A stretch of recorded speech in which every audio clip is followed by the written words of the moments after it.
how do you export contacts from the Apple devices, like from iPhone or iPad, to Android? So let me talk about it and show you some ways how you can do this. If you're new here, most definitely subscribe so you never miss anything important. So me personally, on my iPhone, I use the built-in contacts app, but the important part is that inside of the settings, I can see the accounts for that application. And you'll be able to see that I'm basically just signed in with a couple of accounts, and you can also sign in with a Google one. And my point is that if you're using these accounts for your contacts, that you can also sign in with the same one on your Android phone.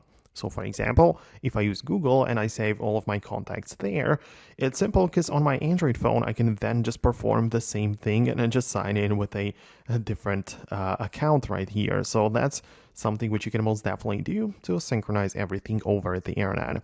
But if that's not the case for you, you can also download the application on the iPhone, which is called Export Contacts.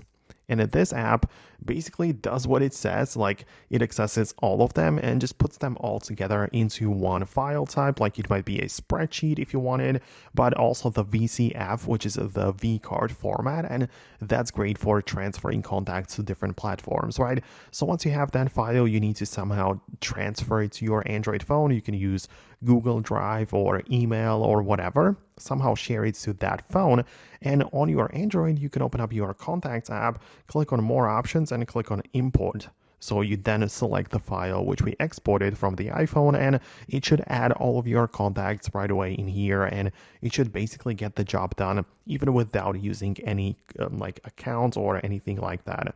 So let me know which option you decided to go with. I just quickly wanted to show you the way that it kind of functions. So let me know about it below. Hit the thumbs up and subscribe for more videos like this, and I'll see you later.